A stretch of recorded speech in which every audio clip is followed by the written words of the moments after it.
This is TV18 and you're watching CNBC TV18.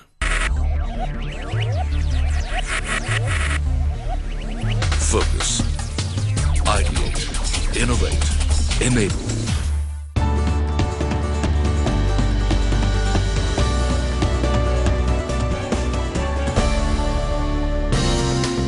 Given the growing uncertainty with respect to jobs across the globe, we had an eminent panel to discuss and deliberate on the way forward for the job creation opportunities in India.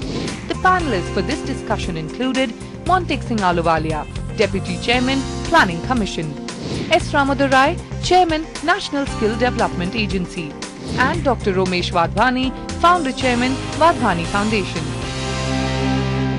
You know, a lot has been said about the rate of growth in this country and the unprecedented high economic growth that we saw in the 10th and the 11th plan. Unfortunately, that did not result in significant job creation. In fact, it actually was a period of jobless growth. I know we can quibble about those numbers and we can quibble about the data, but let me just throw some of that data for you to sort of mull over. In terms of the employment elasticity, which is the rate of change of employment marked to the GDP, it's actually been securely declining from 2000's 0.44% between 1999 to 2000, and in the period of 2004-2005, and then again 2009-2010, which were high growth periods, it has come down to about 0.01%, so which is virtually zero, which means we've been seeing a period of jobless growth. So with that context set, let me put my first question to you, Mr. Ahluwalia. What can we really expect now? Because growth rates have come down significantly. We're not talking about 8%. We'll be lucky if we do 5.5%. 6% seems like a bit of a stretch at this point in time. If we come down to this level of growth, what happens then to the vision of job creation? What happens to the employment opportunity that we so desperately need for a country that talks about its demographic dividend and its demographic advantage? No, there's absolutely no question that in order to achieve what we want to achieve and what we need, you've got to have a much more robust growth performance. Neither last year nor this year can be called good years, not just for India but for the whole global economy. So I think we need, if you're taking a medium-term view, my view is that the sort of perspective that we had in mind, that India can get to a stable, sustainable 8% growth rate, remains valid. Okay. The challenge is that in the first 2 years of the 12th plan, we've been knocked off that trajectory. Almost every other country has also been knocked off their trajectory, and so we must just get back to it. So there's a whole agenda, and we can discuss what that is. It's quite charming, actually, that when the NSS shows poverty has declined, everybody says that's rubbish. When the NSS seems to show that unemployment growth has decelerated, everybody treats this as a gospel truth. The same NSS data, by the way, there's an important point for your viewers. That if you compare, there are 3 data points only, 94, 2004, and 2011. Right. It is factually true that more jobs were created between 94 and 2004 than between 2004 and 2011. Right. However, the increase in the labor force in the first period was also much more. And as a result, in the first period, the rate of unemployment actually increased. In the second period, the labor force didn't increase that much. We think because a lot of people were in school. And the rate of unemployment actually declined. So the first point I want your viewers to note is that the high growth, it's totally false and possibly deliberately misleading to present the high growth period as a jobless growth period. Mr. Wadhwani, let me ask you, because you're hoping that we are going to be able to skill enough people and that those skilled people will eventually find employment. So it's a bit of a chicken and egg kind of a situation. Are you feeling confident and optimistic that India is going to be able to deliver on the kind of job creation that we need to? Major challenges ahead. So let me explain. So first of all, my definition of skilling is not just about giving people the talent that they need to become employable. It's about actually making sure that they get employed. In other words, there has to be connectivity between the employer community and the skilling community. Because otherwise it's like clapping with one hand. You skill someone, but they're still unemployed. what was the point of skilling them? The second observation is that, at least in this particular domain, India is the land of bogus statistics. The NSSO... He's rubbished them as well. Yeah, we all agree on that. We completely agree. And of course, the way the statistics are done would have been appropriate for 50 years ago. It is not appropriate for the world of today. They're very aggregate, they're very old, they're very inaccurate, they're done on very small point samples. There are multiple problems with the actual methodology that's being used. And then if you look at the so-called employment forecast for 10 years out, first of all, I have no idea how people come up with a forecast 10 years out, but let's assume that there was some magic there. The forecast is that the total workforce will go up from 475 million, organized and unorganized, to 585 million. That's 110 million net new jobs. Last 7 years, 15 million. Next 10 years, 110 million. What magic change is going to happen? Where are those jobs going to come from, right? And to really keep track of where those jobs are going to be and to make sure that there is good harmony and balance between job creation and skilling, we need a much better, much more real-time ability to collect labor data and jobs data. We don't have it today. The second big challenge is we need to take our skill development initiatives and translate them into an agenda of actionability. Because aspirational goals are all dandy, but if you can't actually execute them, that's why they fail. Absolutely. Let me come to you now, Mr. Ramadorai. And the mandate of the NSDC is really to, for the first time, look at skilling India in an organized fashion. And I know it's been a successful beginning as far as the NSDC is concerned. But what are the big challenges that you're up against at this point in time? Well, I think, see, the NSDC last year skilled about 400,000 people. This year we are scaling up to 10 lakhs, which is 2.5 times what we were used to doing.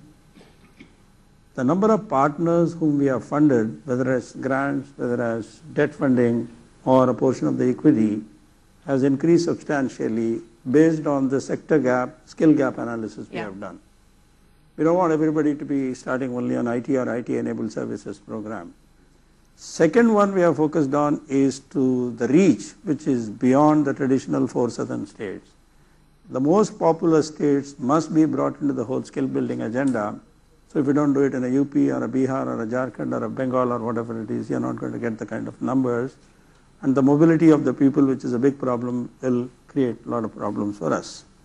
So the sector skill gap studies plus the funding for the right partners and measuring them through the technology-based systems is going to be very, very critical.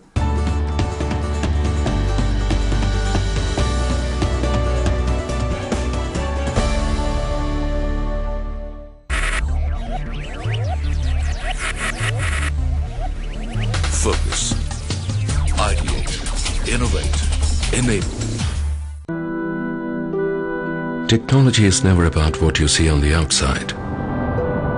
It's not just gold metal wires and circuits.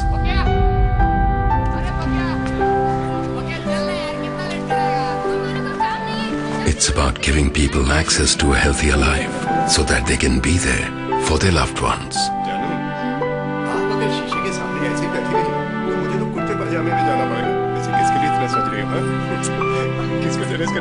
It doesn't discriminate between people, no matter who they are, where they are from, young or old, starting out or settling down. Technology opens its doors to everyone and tells them that there is hope. That's what our advanced cancer diagnostic scanners do every day. For more and more people in India now, technology is hope.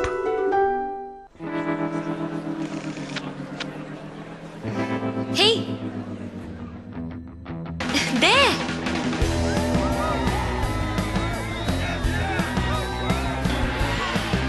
It takes a winner to bring a smile to every face. Indian Overseas Bank. Touching hearts, spreading smiles.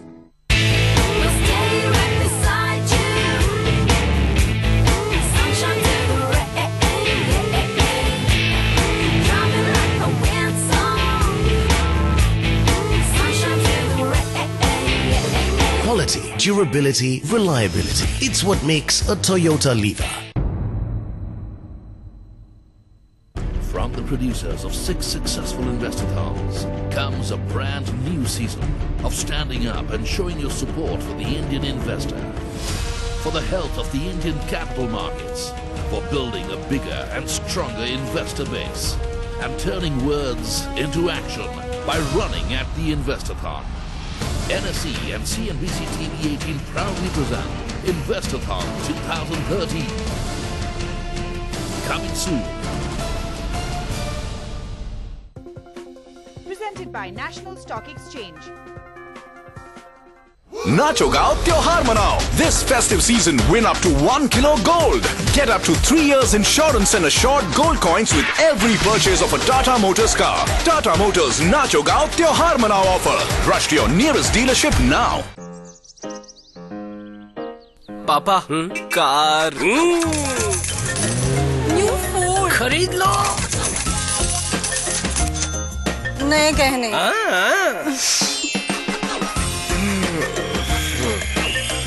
जब तक आपके पास पैसों का पेड़ नहीं आ जाता, तब तक आपके पैसों की हर जरूरत के लिए है IIFL. जब बात हो पैसों की.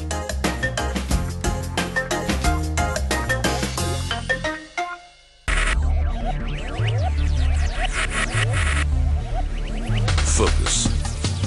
Ideate. Innovate. Enable.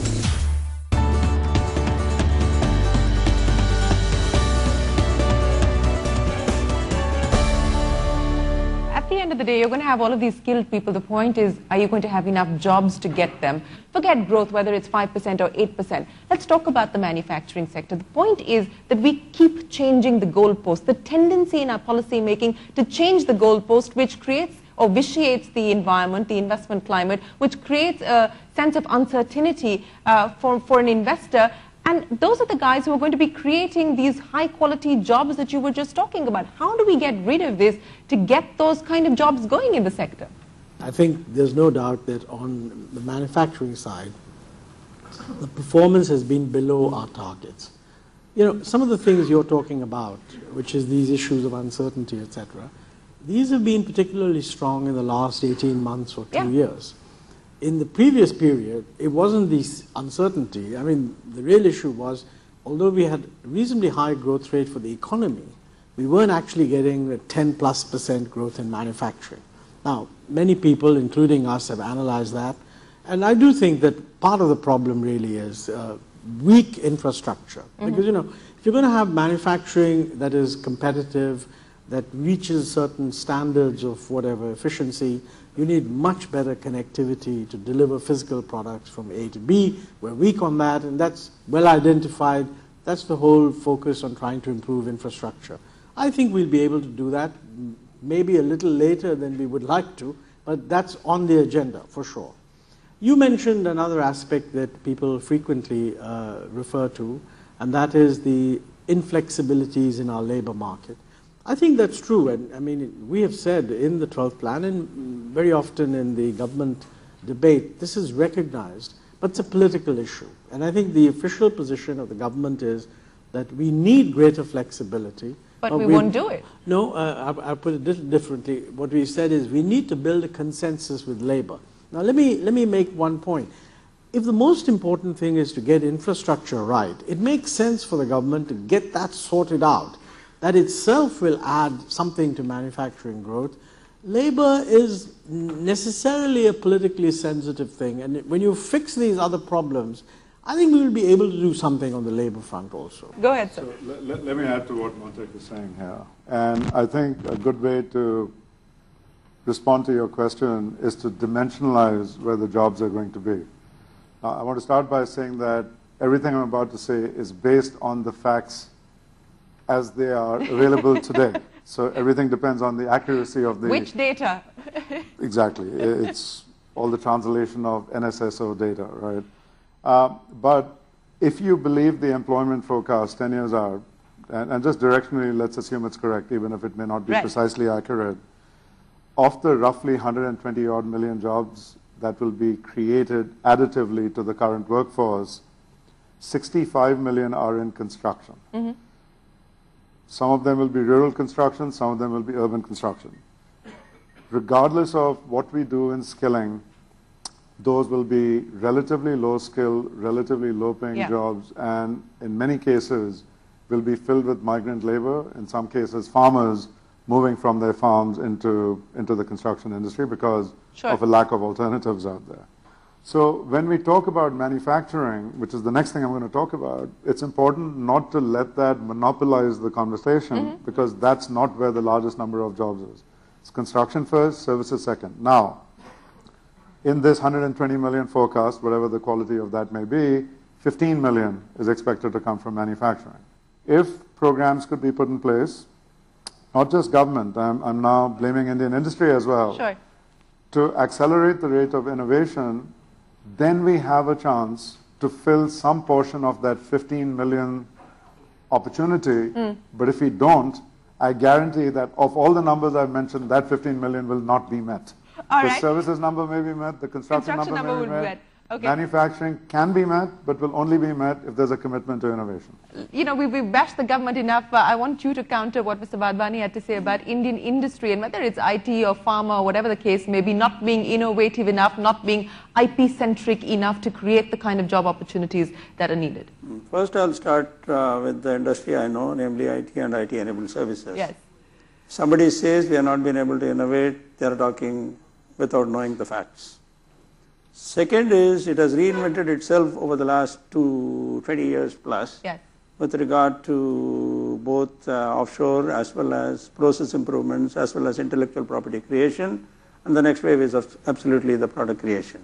I think it's mature enough to create the skills necessary, mature enough to adapt to the market needs and focus on the customer rather than worry about policies, etc. So I think that's one. Second is the medium enterprises, not necessarily the small ones. I think the market access will give you the kind of capital they need. Market access will give them the kind of quality initiative they need to put in place. And also the big players, whether they are in the automotive industry or in the FMCG industry or whatever it is, will tell the suppliers what to do, which means the responsibility they carry to the tier 1, tier 2, tier 3 vendors has to be one of quality and excellence if you want to create a growth and a market which is beyond your own boundaries. I think we are putting together some structures to address that issue, which means newer equipment, different ways of manufacturing, different process improvements, and how does it fit into the overall supply chain. I think we need to put some pilots on that.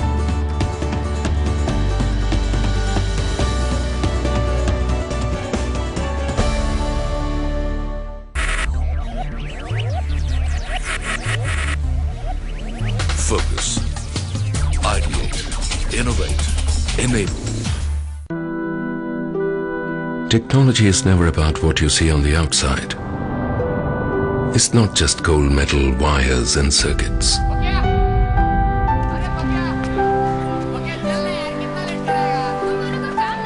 It's about giving people access to a healthier life so that they can be there for their loved ones.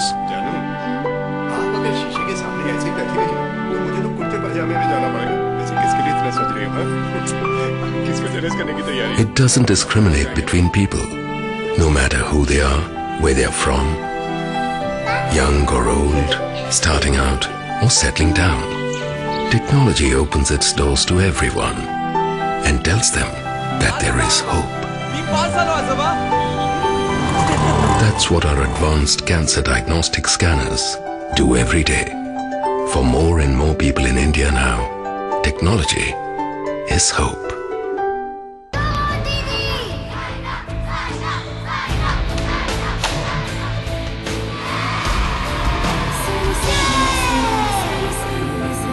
Real victory is about winning hearts. That's the mark of a champion. Thank you. Welcome. Indian Overseas Bank, touching hearts, spreading smiles. 3 जोड़ी कपड़े और 36 किताबें, सपने देखने की फुर्सत और उनके पीछे भागने का जुनून। ये है वो जिनकी रगें कल देश के रगे बनेंगे, जिनके पैरों में आज चप्पल है, वो कल देश के पहिए बनेंगे। Because excellence drives the Skoda Rapid. Skoda, simply clever. In the year 2002, an idea that was far ahead of its time took shape. It broke the mold, took the road less traveled, and led to more ideas, innovation, and growth. Join us as we continue to celebrate the spirit and success of India's young entrepreneurs on Young Turks. At these times, only on CNBC TV 18. Young Turks, brought to you by Sri Ram City. From the producers of 6 successful investathons comes a brand new season of standing up and showing your support for the Indian investor, for the health of the Indian capital markets, for building a bigger and stronger investor base, and turning words into action by running at the Investathon. NSE and CNBC TV 18 proudly present Investathon 2013. Coming soon. Presented by National Stock Exchange. बीवी का birthday भूल कर देखो एक बार, wedding anniversary भूल कर देखो, loan की ईएमआई तो ड्यू डेट के पहले भर देते हैं आप, लेकिन सर्विस टैक्स याद भी रहे ना तो लापरवाही। भर देंगे यार, भर देंगे, बाद में भर देंगे। अरे बाद में भरने वाले भाई साहब, बाद आ गया है। सर्विस टैक्स VCES का फायदा उठाइए और भरिए अपना सर्विस टैक्स बिना इंटरेस्ट, बिना पेनल्टी के। अगर आप चाहें तो इंस्टॉलमेंट में भी भर सकते हैं। सस्ते में निपटा लीजिए मामला, बाद में महंगा पड़ सकता है। फिर न कहना बताया नहीं। VCES, सर्विस टैक्स भरिए, नई शुरुआत करिए।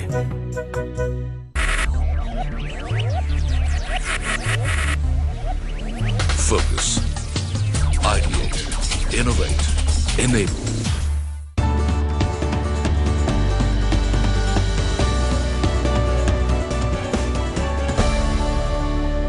Let me throw this open for questions. We'll get a microphone across. My question is, we talk a lot about skills and we talk about a lot what is required by the industry. But whenever I meet any industrialist, they say we have a huge shortage of people.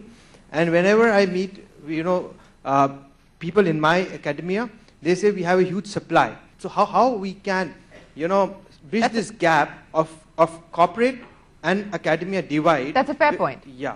Mr. Ramadorai, you want to address this? I think the demand side players, namely the corporations or those that are providing the job, have a role to play beyond simply saying that I can't get a skilled employee. They are to participate, number one, in being a part of the sector skill councils to define the national occupation standards and the qualification packs which determine exactly at what level of competency, what kind of a function you can perform. That's what we are trying to do through the NSDC, through the various sector skill councils. And I'm happy to say that number of corporates are part of this whole thing. That also includes academics, so that we bring in the way we want to disseminate it in the classroom or through a digital learning. And then we want a number of partners to adopt this and then go and deliver the content in whatever form and manner they think is appropriate. I'm a private equity investor. In fact, I meet a lot of these small entrepreneurs that want to become medium-sized entrepreneurs. And when I ask the question about innovation as to why aren't you guys more innovative, the number one reason that they give me is that, frankly, there's a lack of IP protection. The thing is that if they come up with a new product, there's always someone out there who's going to copy it cheaper. Secondly, and this is another point, is that there's a major lack of researchers and primary researchers in science and technology. So I don't really have a specific person to address this question to. I just want to talk about IP protection and primary research in this country. Okay, great. Thanks. Mr. Wadhwani, you want to take that up since IP was something that you discussed? Yep. So first of all, I'll take your second question first, or second point first. There is absolutely, definitely a shortage of world-class research in India. And as I've discussed on previous occasions, my feeling is if India can't address that problem over the next few years, we have not earned the right to be a great country. We have absolutely earned the right to be a low-cost services provider, but we have not earned the right to be a great country. In terms of IP protection, I think it is part of a package of things we need to do to really get startups to become small companies and small companies to become medium-sized companies. So my question is the gender issue. So you guys haven't touched it at all. And more women are coming into the workforce. In fact, a greater number of women are coming into the workforce than men at this point in India today. And yet, very little is being thought of or talked about in terms of their safety and their security. And I'm ashamed to say that this is the most unsafe place in the world for women to be. So what are you guys doing about it? Women. We need to do more. To encourage women being a part and staying on in the workforce. No, absolutely correct. Whatever we've done is not enough. We need to do more, and that's all I can say. I mean, we should do more. I agree with that. I mean, the other thing is that again, there are two sorts of issues. I mean, there are certain legal impediments that one can easily think. Archaic laws, about what time women can work and what time they but can't. I think frankly, I think those, particularly women's groups, would be well advised to focus on a whole lot of these and bring them out as part of the whole business of gender-sensitive development. I mean, we've interacted with a lot of women and women's groups and so on. Some ideas have come forth, and some of them get done, but we need to do more. Thank you very much for all of your suggestions and your comments that have come in here this evening. Thank you to my panelists. We hope that whether the data is bogus or not, the solutions will not be bogus, and we do hope that at the end of all of this, we finally get something done, because unless we move and we take decisive action, this dividend that we've been talking about, the demographic advantage we've been talking about, is going to come back to bite us and bite us hard. But thank you very much for joining us here this evening. Thank you very much.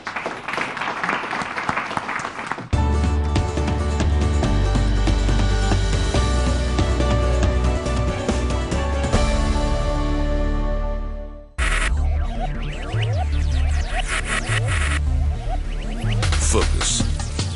Ideate. Innovate. Enable.